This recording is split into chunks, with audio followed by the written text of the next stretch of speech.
Hello and welcome to be the achiever. हमारे अब तक के वीडियोस में हम लोगों ने बीएससी एग्रीकल्चर के एंट्रेंस एग्जाम से रिलेटेड सभी बेसिक चीज़ों को कवर कर दिया और आज के वीडियो से हम शुरू करेंगे अपना बीएससी एग्रीकल्चर के एग्रीकल्चर सब्जेक्ट की जो लेक्चर सीरीज़ है उसको। हम इसमें सभी सब्जेक्ट्स जो एग्रीकल्चर के होते हैं, soil science, agronomy, horticulture, animal husbandry, agriculture extension और ऐसे सभी सब्जेक्ट्स को हम एक एक करके कवर करेंगे इस सीरीज़ में। मगर मैं आपको पहले बता दूं कि जो भी कुछ मैं आपको लेक्चर में बताऊंगा या फिर जो भी कुछ आपको वीडियो में मिलेगा उसके आप नोट्स हमारे व्हाट्सएप नंबर से ले सकते हैं। व्हाट्सएप नंबर आपको डिस्क्रिप्शन बॉक्स में मिल जाएगा। साथ ही साथ आने वाले वीडियोस के भी नोट्स आपको वहाँ पे मिल जाएंगे ताकि आप एक बार उन चीज़ों को पढ़ लें, उसके बाद आप वीडियो लेक्चर में उसे देखें तो वो चीज़ें आपको ज़्यादा क्लियर होंगी। और आप हमारे व्हाट्सएप से टेस्ट सीरीज़ भी ले सकते हैं। जब भी आपका एग्ज़ाम पास आएगा एंट्रेंस एग्ज़ाम तो आपको एक महीने पहले से टेस्ट सीरीज़ मिलना वहाँ से शुरू हो जाएगी। साथ ही साथ हम वहाँ एक व्हाट्सएप ग्रुप भी डेवलप करेंगे जहाँ पर आप जैसे बहुत सारे बच्चे रहेंगे और वो सभी लोग अपनी क्वेरीज वहाँ पर दे सकते हैं या फिर आप कमेंट बॉक्स में भी अपनी क्वेरीज लिख सकते हैं। इससे क्या होगा कि आपके दिमाग में कोई चीज़ भले ना आए, कोई चीज़ पॉइंट ना करे, बट अगर किसी और के दिमाग में कोई क्वेश्चन आता है तो उससे आपके भी कॉन्सेप्ट क्लियर होंगे। तो नीचे व्हाट्सएप नंबर से आप हमसे जुड़ सकते हैं और शुरू करते हैं आज का लेक्चर।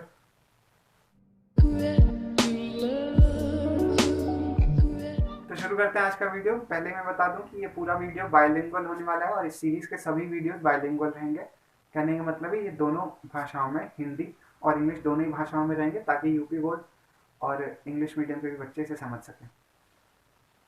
इसमें हम बहुत ज़्यादा डिस्क्रिप्टिव चीज़ों के ऊपर ध्यान नहीं देंगे क्योंकि आपको ऑब्जेक्टिव क्वेश्चंस एंट्रेंस एग्जाम में करने रहते हैं, ना कि आपको बहुत ज़्यादा डिस्क्रिप्टिव क्वेश्चन करने रहते हैं। बहुत ज़्यादा क्या डिस्क्रिप्टिव क्वेश्चन करने ही नहीं रहते हैं, सिर्फ ऑब्जेक्टिव क्वेश्चन रहते हैं जहाँ पे आपको 4 ऑप्शन दिए जाते हैं और उसमें से कोई भी एक सही टिक करना रहता है। तो हमारा मेन फोकस भी ऑब्जेक्टिव क्वेश्चन पर ही रहेगा। जहाँ से ऑब्जेक्टिव क्वेश्चन ज़्यादा जनरेट होंगे हम उन चीज़ों को ज़्यादा ध्यान देंगे। तो सॉयल साइंस, मृदा विज्ञान की जब बात करते हैं तो मृदा विज्ञान शब्द से ही बहुत ज़्यादा क्लियर है कि मृदा विज्ञान सॉयल की सिस्टमेटिक स्टडी को ही मृदा विज्ञान कहा जाता है। अब सॉयल क्या होता है ये जान लेते हैं। तो soil is a natural body which gives mechanical support to the plant and also nourish them. कहने का मतलब यह है कि सॉयल एक ऐसा प्राकृतिक पिंड है जो आपके प्लांट को खड़े रहने के लिए ज़मीन में एक मैकेनिकल सपोर्ट प्रोवाइड करता है, साथ ही साथ उन्हें न्यूट्रिशन भी देता है। ठीक है, तो यहाँ से क्लियर हो गया कि सॉइल क्या है। अब देखते हैं कि सॉइल के अंदर क्या होता है, या फिर सॉइल का पोस्टमार्टम करके कह लीजिए। सॉइल को पोस्टमार्टम करके देखते हैं कि उसके अंदर और क्या क्या चीज़ें होती हैं जिनसे कि सॉइल बनता है। तो सॉइल, मैं आपको पहले बता दूं कि सॉइल के जो यूनिट होता है, जो स्मॉलेस्ट यूनिट होता है सॉइल का, उसे पेडॉन कहते हैं। साइड में आपको दिख रहा होगा, इसे नोट कर लीजिए। ये बहुत ही इंपॉर्टेंट क्वेश्चन है, कई जगह पूछा जा चुका है कि सॉइल की स्मॉलेस्ट यूनिट को क्या कहा जाता है, तो उसे पेडॉन कहते हैं। अब एक पेडॉन के कंपोनेंट्स को हम देखेंगे कि ये किन किन चीज़ों से बना होता है। तो सॉइल की जब बात करते हैं तो सॉइल का जो फॉर्मेशन होता है उसमें टोटल 4 कंपोनेंट, मेजर कंपोनेंट होते हैं। मतलब टोटल 4 चीज़ों से मिलकर आपकी सॉइल बनी हुई होती है। इनके अलावा भी कई सारी चीज़ें होती हैं जिन्हें हम माइक्रो ऑर्गेनिज्म या लिविंग बायोटा या लिविंग फॉर्म्स कहते हैं। मतलब सजीव जीवाणु वहाँ होते हैं, सूक्ष्म जीवाणु।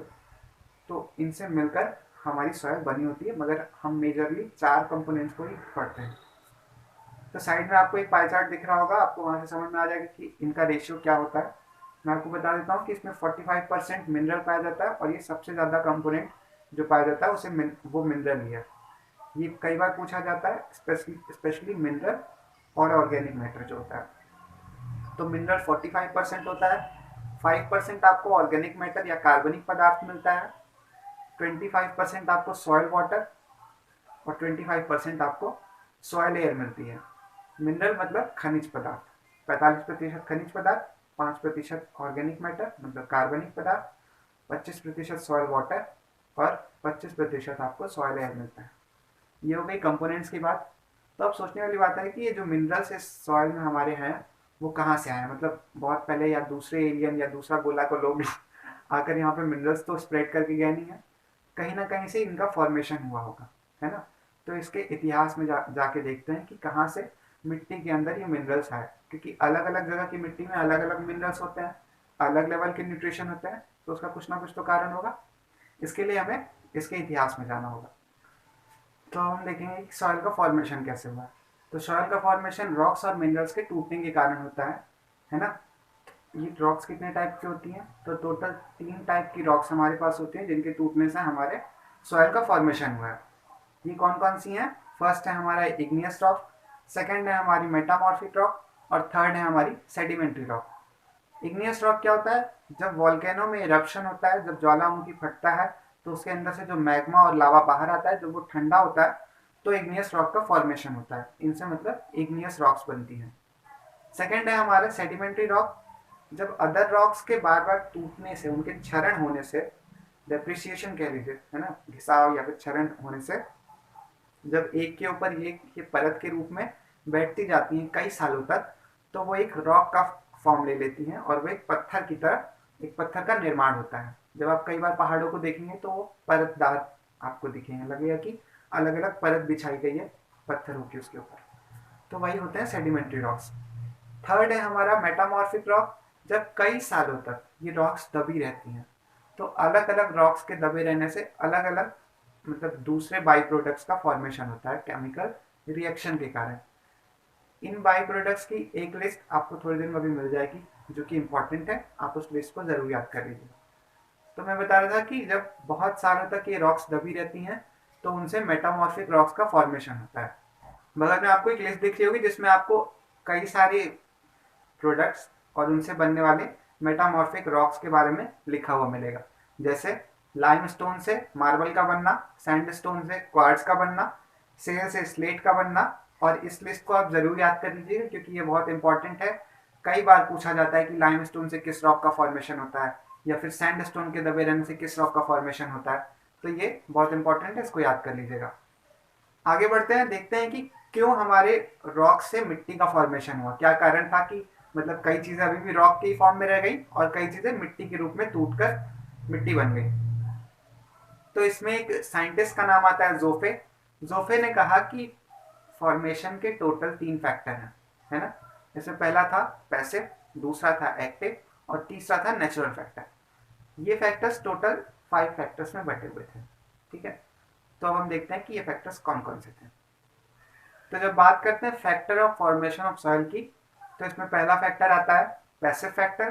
पैसिव फैक्टर के अंदर 2 चीजें आती हैं, पेरेंट मटेरियल और टोपोग्राफी। अब पेरेंट मटेरियल क्या होता है? पेरेंट मटेरियल का मतलब कि जो भी मिट्टी हमारे पास है उसके पहले वो किस फॉर्म में अवेलेबल थी, है ना।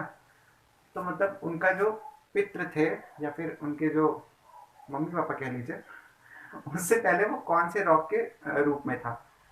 इसका कारण यह है कि जो भी रॉक रहेगी, अलग अलग रॉक्स का अलग अलग टाइम ड्यूरेशन होता है टूटने का, है ना। उनका जो रॉक से मिट्टी बनने का जो प्रोसेस होता है वो अलग अलग रॉक्स के लिए अलग होता है।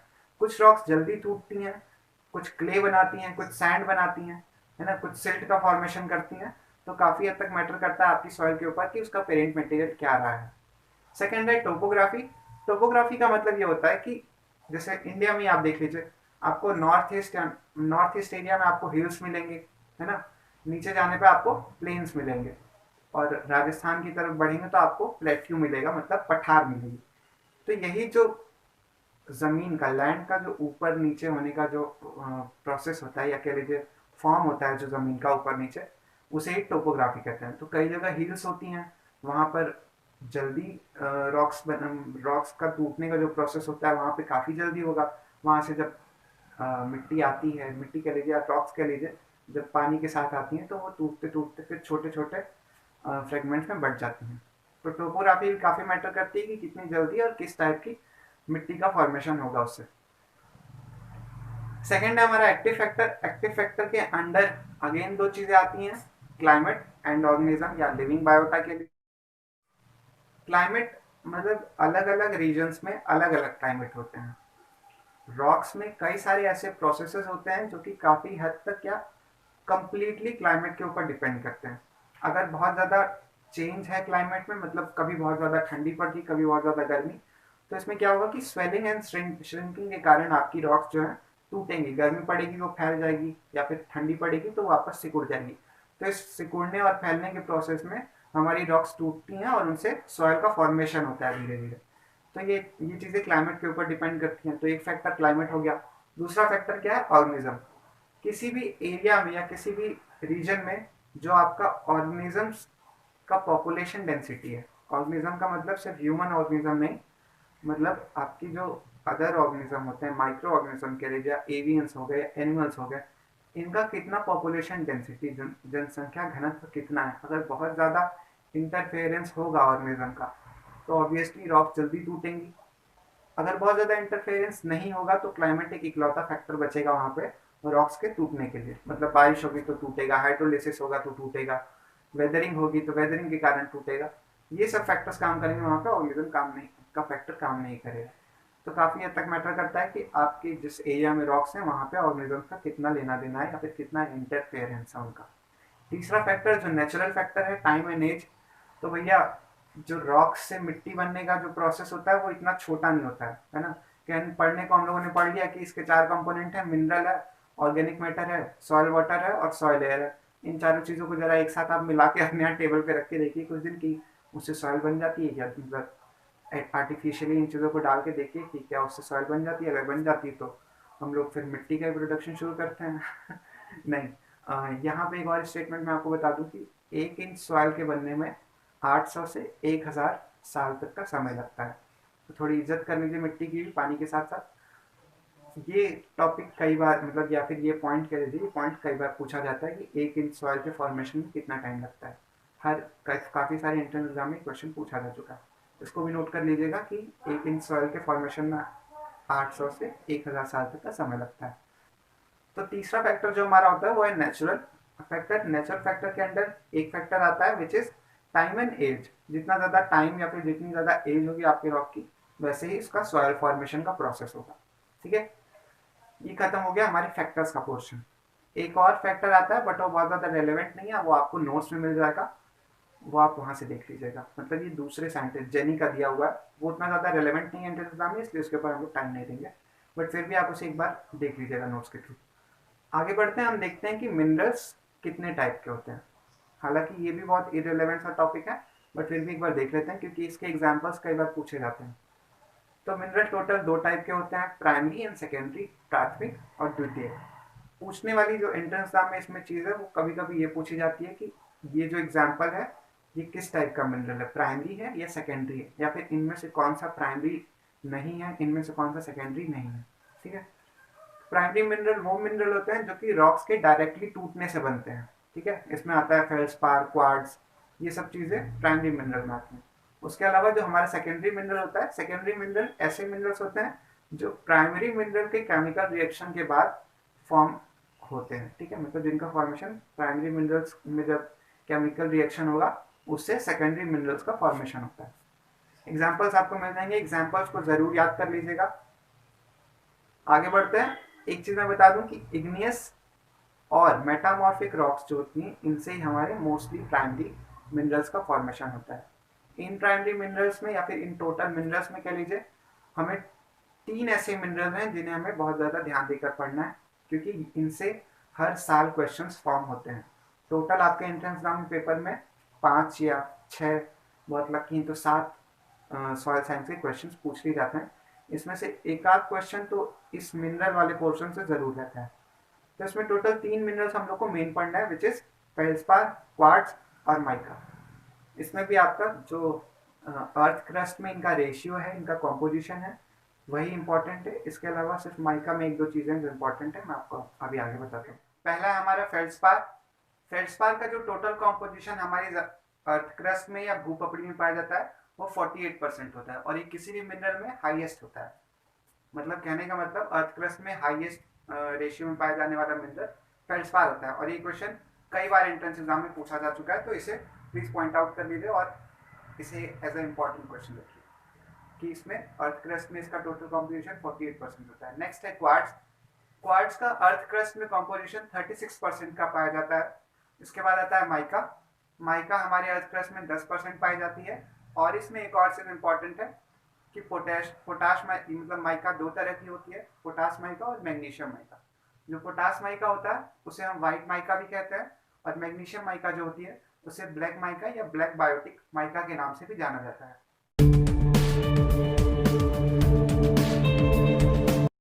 तो अब बारी आज के फैक्ट की। आज के फैक्ट में हम जानेंगे कि सॉइल साइंस का क्लासिफिकेशन क्या होता है। जी हाँ, मृदा विज्ञान की जब हम बात करते हैं तो मृदा विज्ञान आगे चल के 2 और हिस्सों में बढ़ जाता है जिसका नाम है इडेफोलॉजी और पेडोलॉजी। ये दोनों ही शब्द ग्रीक भाषा के हैं।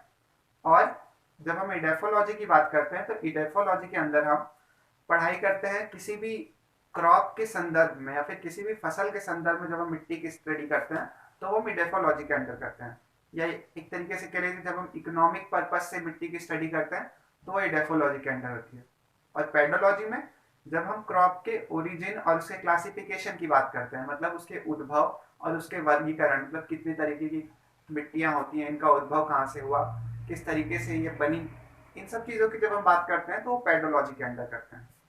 फादर ऑफ पेडोलॉजी और फादर ऑफ सॉयल साइंस दोनों एक ही व्यक्ति को माना जाता है। वीवी डाकुचेव को ही फादर ऑफ सॉयल साइंस कहते हैं और उन्हें ही फादर ऑफ पेडोलॉजी के नाम से भी जाना जाता है।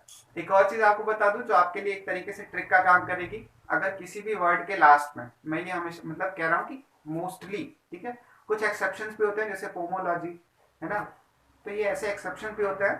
तो पोमोलॉजी मेरे ख्याल से एक इकलौता ऐसा एक्सेप्शन है जो आपको जनरली देखने को आपके पेपर में मिलेगा।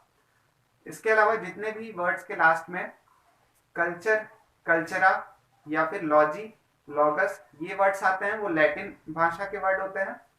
और जिन भी वर्ड्स के लास्ट में नॉमी या नॉमस आता है वो ग्रीक भाषा के शब्द होते हैं, ठीक है। मतलब ये वर्ड जो होते हैं वो डिराइव्ड होते हैं ग्रीक लैंग्वेजेस से जिनके लास्ट में नॉमी या नॉमस होता है। जिन वर्ड्स के लास्ट में लॉजी, लॉगस, कल्चर या कल्चरा वर्ड जुड़ा रहता है वो लैटिन लैंग्वेज के वर्ड्स होते हैं, ठीक है।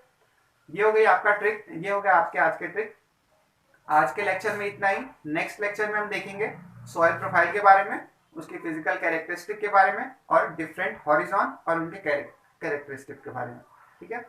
तो आज के लिए इतना ही। जाते जाते चैनल को अगर आपने सब्सक्राइब नहीं किया तो इसे सब्सक्राइब कर लें ताकि अगले वीडियो की नोटिफिकेशन आपके पास जल्दी पहुंच सके। साथ ही साथ बेल आइकन को भी प्रेस करिएगा। अगर वीडियो अच्छी लगी हो तो इसे लाइक करिए, अपनी क्वेरीज को कमेंट करिए और अगर अपने दोस्तों के साथ शेयर करना चाहते हैं तो शेयर भी जरूर करिए।